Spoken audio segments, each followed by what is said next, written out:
We bust our hump to get things running correctly, running right, and we think they're going to run that way forever.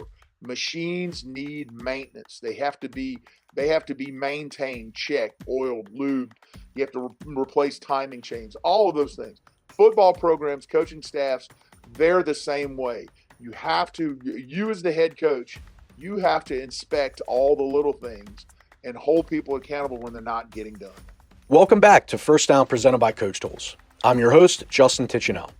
Episode 130 featured Rocky Hidalgo, the head football coach at Glynn Academy in Brunswick, Georgia. Today we emphasize the importance of being true to oneself, maintaining relationships, and avoiding fear in decision-making. We also stress the significance of inspecting and maintaining football programs, coaching staffs, and oneself. So let's dive right into the content, and I hope you guys enjoy. Just finished my 29th year of coaching. Coached a year in college at Rhodes College. I played football at Rhodes College in Memphis, Tennessee. Coached a year there. I spent 18 years at Walton High School in Marietta, Georgia, right outside of Atlanta. I was the D-line coach, the offensive line coach, defensive coordinator there, and the head football coach. I was the head coach for 5 years. And the past 10 years, I've been here at Glynn Academy. I moved down to the coast here right outside of Jacksonville about a decade ago in 2014. So can you tell me about what that experience has been like being a head coach? It's there are good days and bad days. So one of my good friends, Ed Dudley, always talks about jobs. They're just jobs, and I think people have different perspectives on what it means to be a head coach. At some point in time, I spent a lot of time. I was very fortunate to spend a lot of time around some great high school head football coaches in the state of Georgia. One being a guy by the name of Ed Dudley, who I worked for at Walton. Dave Hunter at Brookwood High School. Got to spend some time with Bruce Cobley, Tim McFarland, who is at Roswell High School. A lot of old heads in the state of Georgia. And one of the things I learned about all of this is, this is our job. It's just like a guy going to sell insurance. So there are a lot of components that go into a job. What makes a job a good job or a bad job?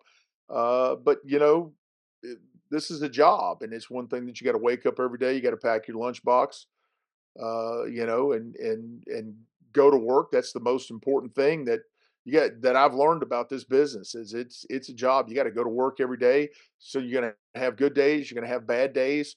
My job is to go to school and make the place a better place and really work hard to improve the lives of the young men that I work with every day.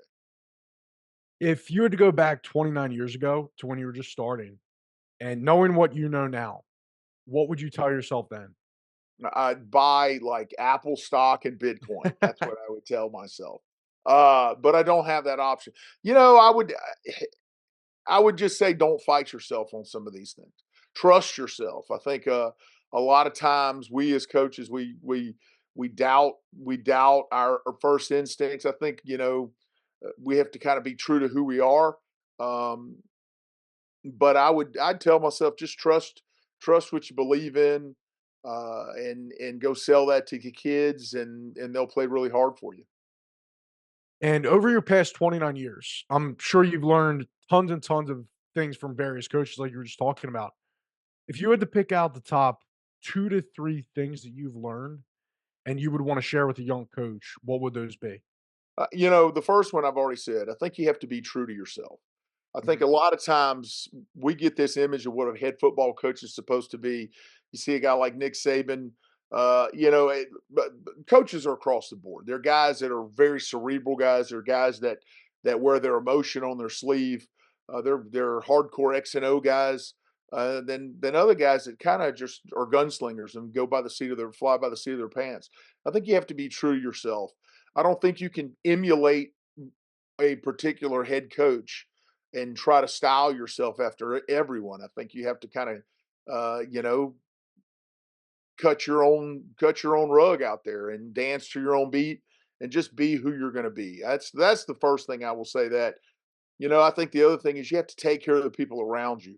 I think relationships matter in this business. And I think the relationships first and foremost are most important. Relationships with your kids, the players you coach with, the players you coach, the coaches, the men you work with, your principal, the parents in the community.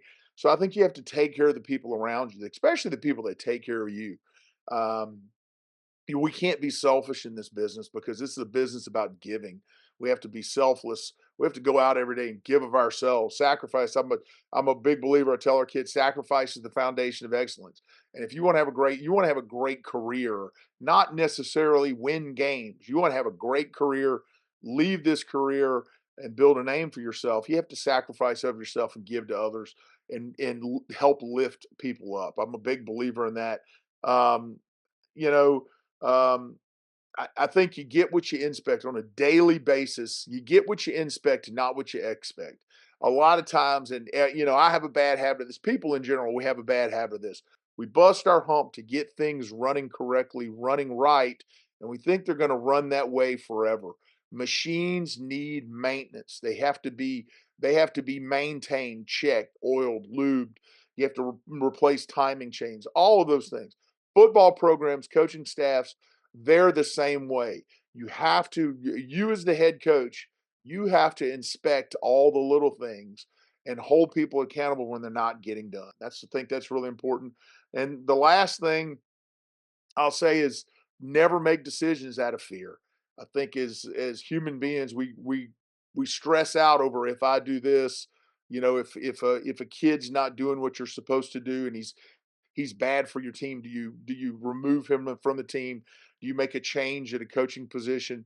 Or we can't act out of fear. You have to do what you feel is best.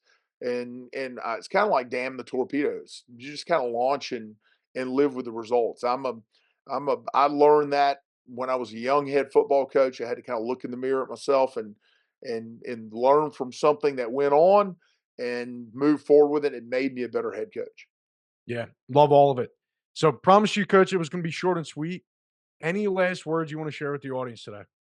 I mean, I think a lot of guys, when you think about people get in this business, everybody envisions themselves being a head coach and leading a ship, and I think that's great. I think you want a lot of guys on your staff who have ambition, but don't forget to live in the moment, to don't be so quick to go and chase head coaching jobs. Sometimes just being an ensign in a great place is better than being an admiral in hell. Get with a group of people that you can learn from, you work well with, and bust your hump, and you all pull in the same direction. That's a great experience to be part of a staff who does those things.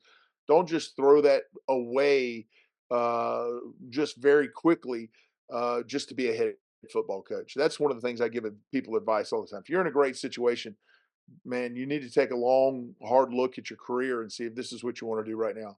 If you're going to coach for 40 years, there's a lot of 10 years is a long time to be a head football coach, you Mhm. know. And so that would be the one thing I would leave everybody with. Get with some good folks and just enjoy what you're doing.